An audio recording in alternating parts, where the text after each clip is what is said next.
Man is born free, yet everywhere he is in chains.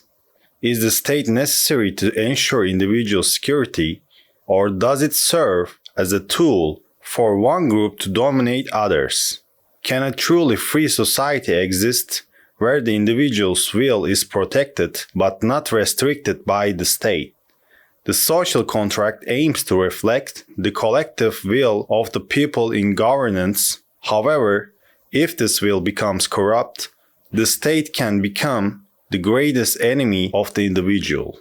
Why does the state exist? Why do people willingly surrender some of their individuals' freedoms to authority? Are laws and rules restrictive obligations that limit our freedom, or are they the foundation of a social order? These questions lie at the heart of social contract theory, one of the most fundamental debates in philosophy. By examining different perspectives from thinkers like Hobbes, Locke, and Rousseau, we will question the very necessity of the state.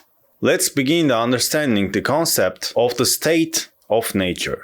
This video has no political agenda. We are simply trying to perceive present different perspectives and explore the common ground.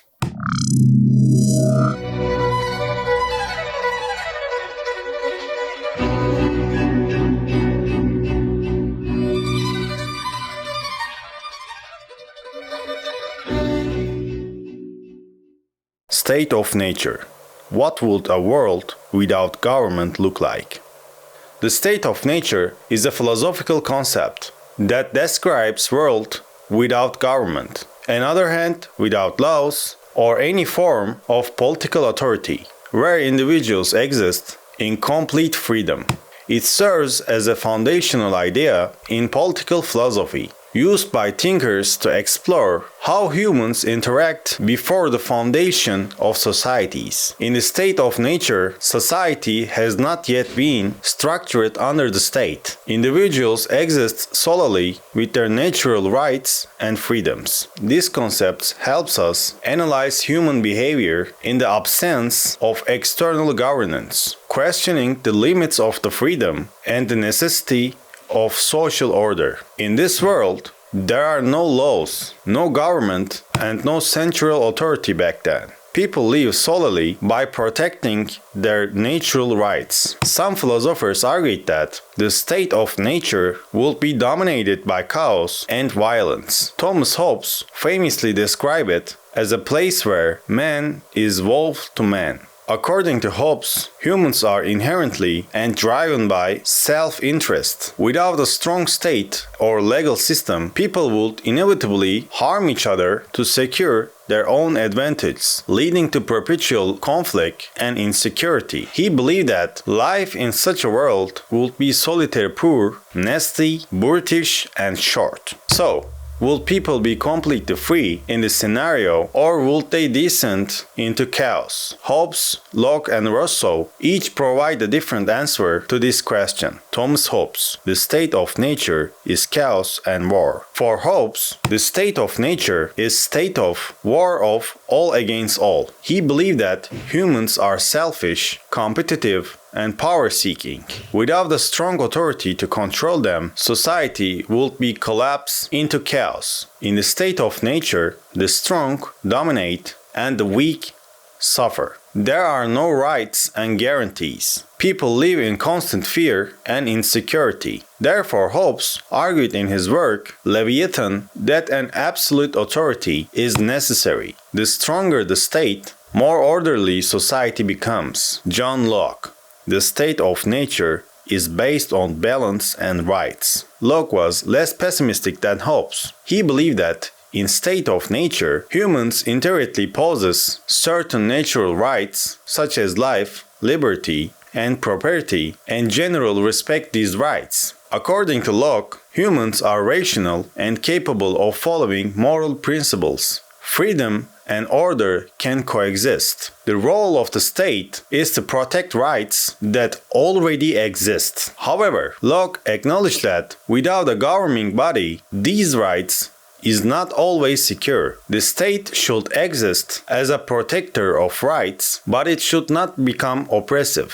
Jean-Jacques Rousseau: the state of nature is a golden age of freedom and equality. Rousseau has completely different perspectives from Hobbes and Locke. He believed that in the state of nature, humans were free and happy. However, with the rise of private property, inequality and exploration emerged. The first man who, having enclosed a piece of ground, thought of saying, "This is mine," was the true founder of civil society.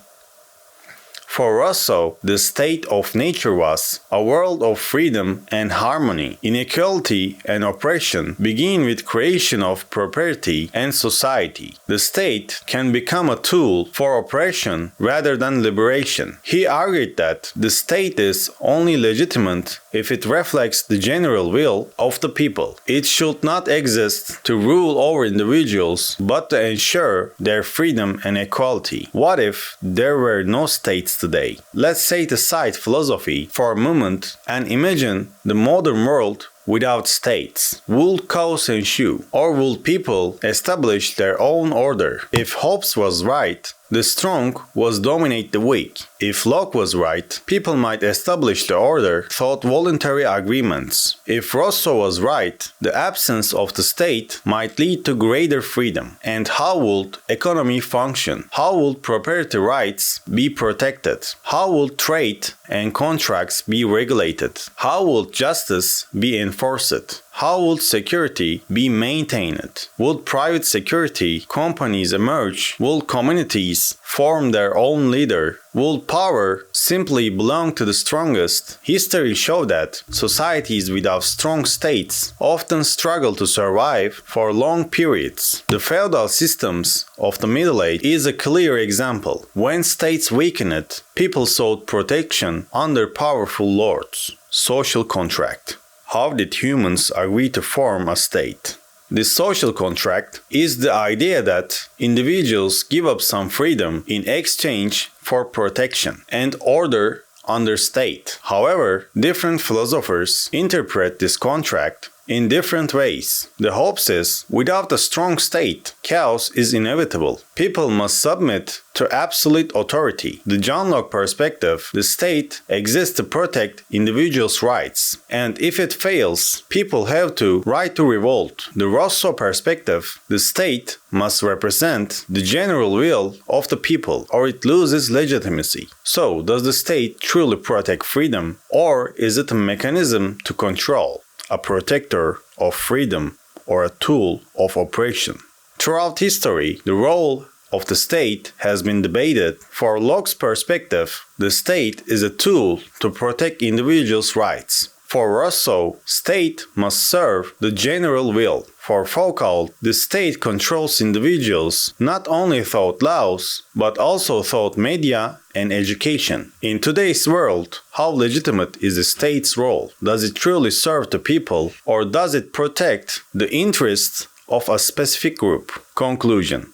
Is the state really necessary? Is the state the indispensable part of society? Or is it merely historical construct? Can order exist without a state? Or is it human nature destined for chaos without central authority? These questions have been debated for centuries within social contract theory. Thinkers like Hobbes, Locke, and Rousseau have justified the existence of the state in different ways. For some, the state is the necessary protection against the danger of the state of nature. For others, it is a tool of oppression and domination. In modern times, the state is not just a security mechanism, but also a structure that protects rights and maintains social order. But how effectively does it fulfill this role? As democracy, authoritarianism, globalization, and technology reshape our world, the role of the state continues to evolve. Does this make the state more necessary, or do alternative models exist? And the final questions to consider: is the state a servant of the people, or are the people servant of the state? As Jürgen Habermas said, the social contract is not a document, but a balance that we write in every day.